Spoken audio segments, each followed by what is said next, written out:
पिछले वीडियो में हमने देखा था कि हमें गुस्सा क्यों आता है और कब आता है और कैसे हम अपने गुस्से को कंट्रोल कर सकते हैं। आज हम बात करेंगे फ्रस्ट्रेशन के बारे में। जब भी हम कुछ नया करने की कोशिश करते हैं लेकिन हमें मनचाहा रिजल्ट नहीं मिल पाता। कभी कभी ऐसा लगता है कि अब सारे रास्ते बंद हो चुके हैं, अब कुछ नहीं हो सकता। तो ऐसे में हमारे अंदर फ्रस्ट्रेशन आने लगता है, हम फ्रस्ट्रेट होने लगते हैं। दोस्तों, जैसे कि मैंने पहले ही बताया था कि हमारे जो भी इमोशंस होते हैं उनके पीछे कुछ ना कुछ पॉजिटिव सिग्नल्स होते हैं। जब भी हमारे अंदर कोई फीलिंग उठती है, हमारे अंदर कोई इमोशंस उठता है, तो हमारा माइंड हमें कुछ सिग्नल देना चाहता है, हमें कुछ समझाना चाहता है। तो आज के इस वीडियो में हम जानेंगे कि हमारे फ्रस्ट्रेशन के पीछे ऐसा क्या मैसेज होता है, हमारा माइंड हमें क्या सिग्नल देना चाहता है और हम इस फ्रस्ट्रेशन को हम किस तरह से डील कर सकते हैं, हम इस फ्रस्ट्रेशन से कैसे बाहर निकल सकते हैं। जब भी आप फ्रस्ट्रेट होते हैं या आपके अंदर फ्रस्ट्रेशन आता है, इसका मतलब क्या है? इसका मतलब ये है कि आपका माइंड मानता है कि आप जिस भी पोजीशन पर आज है, जो भी काम आज आप कर रहे हैं, उससे बेहतर पोजीशन, उससे बेहतर काम आप कर सकते हैं, उससे बेहतर पोजीशन आप डिज़र्व करते हैं।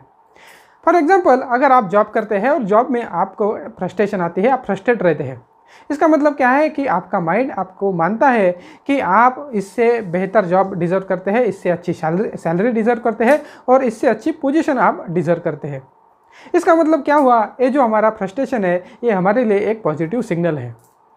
एक बात ध्यान रखिएगा, ये जो फ्रस्ट्रेशन है ये हर किसी को नहीं आता। जो लोग निकम्मे होते हैं उनमें कभी भी फ्रस्ट्रेशन नहीं आता। फ्रस्ट्रेशन उन्हीं लोगों को आता है जो कुछ नया करने की कोशिश करते हैं, नया करने का सोचते हैं और अपने आप को एक नए लेवल पर लेके जाने के लिए कुछ कोशिश करते हैं। इसीलिए जब भी आपके अंदर फ्रस्ट्रेशन आए तो आपको इस वजह से परेशान होने की कोई ज़रूरत नहीं है। अब हम देखते हैं कि किस तरह से हम हमारे फ्रस्ट्रेशन को हैंडल कर सकते हैं, किस तरह से हम फ्रस्ट्रेशन से बाहर निकल सकते हैं।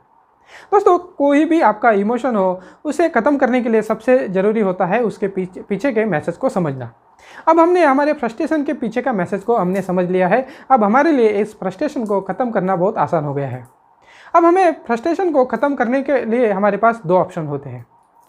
जब भी आपको फ्रस्ट्रेशन आए, उसको आपको पॉजिटिवली लेना है और जिस काम में आपको मनचाहा रिजल्ट नहीं मिल रहा, जिसकी वजह से आपको फ्रस्ट्रेशन आ रहा है, उसके लिए आपको नए नए आइडियाज़ को डिस्कवर करना है, जिसकी वजह से आपको जो आपका मनचाहा रिजल्ट है, आपका जो डिज़ायर रिजल्ट है, वो आपको मिल सके।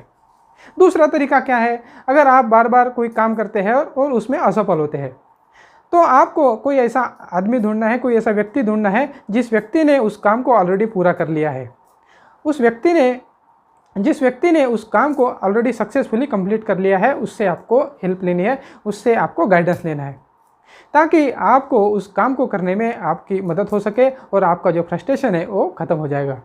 दोस्तों, इन दो तरीके से बड़े आसानी से आप अपना फ्रस्ट्रेशन ख़त्म कर सकते हैं। तो दोस्तों, अगर आपको कभी भी ऐसा लगे कि आप फ्रस्ट्रेशन महसूस करते हैं, आप फ्रस्ट्रेट है, तो आपको क्या करना है? आपको सबसे पहले तो ऑब्जर्व करना है कि आप चाहते क्या है। मतलब ऐसी कौन सी आपकी इच्छा है, कौन सी आपकी डिज़ायर है जो आपकी पूरी नहीं हो रही, जिसकी वजह से आपके अंदर फ्रस्ट्रेशन आ रहा है।